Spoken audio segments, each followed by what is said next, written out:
आप देख रहे हैं पल पल न्यूज और मैं हूं आपके साथ नदीम अकरम। आपको भारत में वो दौर याद होगा जब देश की प्रधानमंत्री इंदिरा गांधी की गोली मार करके हत्या कर दी गई थी, और आपको वो दौर भी याद होगा जब देश के प्रधानमंत्री राजीव गांधी को बम से उड़ा दिया गया था। एक बार फिर से जब कुछ तस्वीरें सामने आई तो वो मंजर याद आ गया कि आखिरकार किस तरीके से उस दौरान बर्बरता ढाई गई होगी। और ये तस्वीर देश में नहीं बल्कि भारत के सबसे अच्छे मित्र जापान से सामने आई है। और जापान के पूर्व प्रधानमंत्री शिंजो आबे की प्रचार प्रसार के दौरान गोली मार करके हत्या कर दी गई है। और जैसे ही शिंजो आबे की तस्वीर सामने आई तो लोगों ने सोशल मीडिया पर देश के प्रधानमंत्री के साथ, श्री नरेंद्र मोदी जी के साथ शिंजो आबे के कितने अच्छे संबंध थे उन तस्वीरों को साझा करना शुरू कर दिया। क्योंकि शिंजो आबे जापान के प्रधानमंत्री रहने के दौरान सबसे ज्यादा भारत का दौरा किया, और जापान और भारत के जो मजबूत संबंध थे उसे दुनिया को दिखाया कि किस तरीके से मजबूती के साथ संबंधों को बनाया जा सकता है। और शिंजो आबे के साथ देश के प्रधानमंत्री की वो गंगा आरती की तस्वीरें लोगों के जहन में ताजा हो रही हैं जो उस दौरान सामने आई थी। और दुनिया भर में शिंजो आबे की जिस तरह से हत्या की गई है उससे हड़कंप मच गया है। इंटरनेशनल मीडिया में लगातार चर्चा का केंद्र बना हुआ है कि आखिरकार शिंजो आबे को क्यों मारा गया, जिनकी तस्वीरें लोगों के सामने आ रही हैं। क्या कारण है और किस तरीके से भारत के साथ मजबूत संबंध थे शिंजो आबे के, एक बार उस पूरी रिपोर्ट पर नजर डाल लेते हैं। जापान के सबसे लंबे समय तक प्रधानमंत्री रहे शिंजो आबे अब नहीं रहे। किसी ने गोली मारकर उनकी हत्या कर दी। घटना तब की है जब वे चुनाव प्रचार कर रहे थे। आबे का भारत के साथ बेहद दोस्ताना रिश्ता रहा। वे प्रधानमंत्री रहते 4 बार और कुल 5 बार भारत आए थे। पहली बार 2006 में जब वे जापान के चीफ कैबिनेट सेक्रेटरी हुआ करते थे। प्रधानमंत्री बनने के बाद 2007 में भारत आए। इसके बाद वे 2012 से 2020 तक दूसरी बार प्रधानमंत्री रहे। इस दौरान 3 बार भारत आए। वे पहले जापानी प्रधानमंत्री हैं जिन्होंने भारत के इतने दौरे किए। भारत सरकार ने उन्हें पद्म विभूषण से नवाजा था। आबे गणतंत्र दिवस की परेड में बतौर चीफ गेस्ट शामिल होने वाले पहले जापानी प्रधानमंत्री थे। 2018 में उन्होंने प्रधानमंत्री मोदी को अपने हॉलिडे होम इनवाइट किया था। आबे के निजी बंगले पर जाने वाले मोदी पहले विदेशी नेता थे। जापान के पूर्व प्रधानमंत्री शिंजो आबे की शुक्रवार सुबह गोली मारकर हत्या कर दी गई। आबे नारा शहर में इलेक्शन कैंपेन के दौरान स्पीच दे रहे थे, तभी एक युवक के हमलावर ने पीछे से फायरिंग की।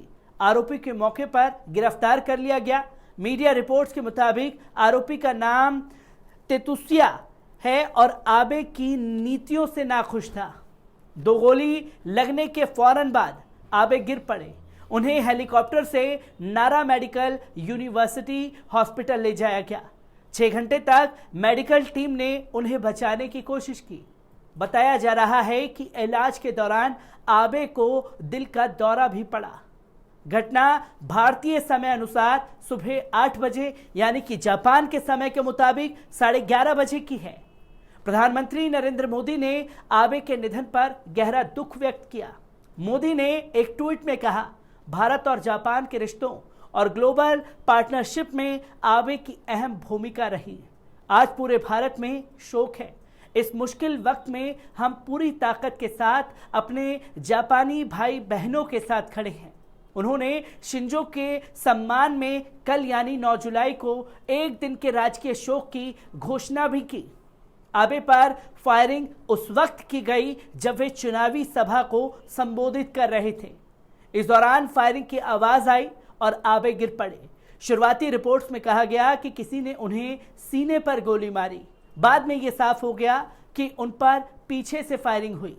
हमलावर तितुसिया को गिरफ्तार कर लिया गया है। उसके पास से गन बरामद हुई है। ये किसी टीवी कैमरे की तरह नजर आती है। जापानी मीडिया के मुताबिक हमलावर ने हैंडमेड गन का इस्तेमाल किया। वो मेरीटाइम सेल्फ डिफेंस फोर्स का मेंबर था।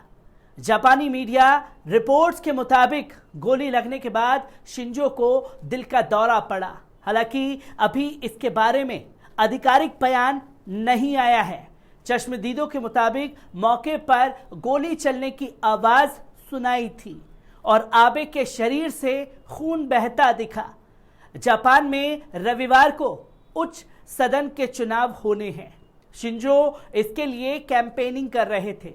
सड़क पर एक छोटी सी सभा थी जिसमें 100 से ज्यादा लोग शामिल थे। जब आबे भाषण देने आए तो पीछे से एक हमलावर ने गोली चलाई। जो वीडियो सामने आ रहे हैं उनमें हमले के बाद धुआं दिखाई दिया।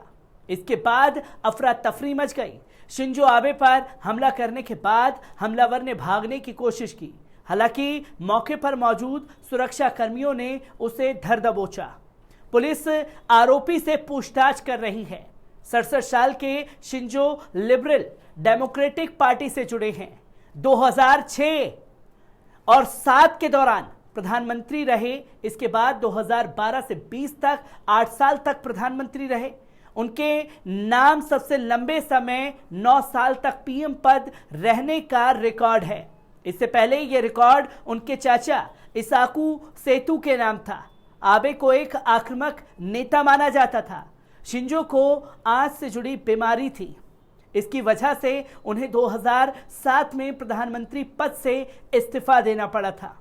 मोदी के साथ आबे के अच्छे संबंध रहे। उनकी गुजरात और बनारस यात्रा काफी चर्चित रही। 25 जनवरी 2021 को भारत ने आबे को पद्म विभूषण से सम्मानित किया था, जिसकी तस्वीर लोगों के सामने आई थी। पर ये जो घटना घटित हुई है, आज इंटरनेशनल मीडिया हो चाहे नेशनल मीडिया हो, गोली चलाने वाले शख्स को हमलावर बताया जा रहा है कि एक हमलावर ने गोली चलाई और शिंजो आबे मारे गए। और ऐसी घटनाओं को सिर्फ एक ही शब्दों में एक ही चीज कही जाती है कि इस आतंकवादी ने शिंजो आबे की हत्या की गई है, जिसके बारे में कोई सुनना कहना नहीं चाहता, जिसकी तस्वीर लगातार लोगों के सामने आ रही है। और शिंजो आबे की इस हत्या के बाद दुनिया भर में हड़कंप मचा हुआ है कि इसे हमलावर घोषित किया जाए, पर यह हमलावर बिल्कुल नहीं है। एक पूर्व प्रधानमंत्री को मौत के घाट उतारा है और यह घटना आतंकवादी घटना है। मैं ऐसी ही खबरों से आपको रूबरू कराता रहूंगा। दीजिए इजाजत, शुक्रिया।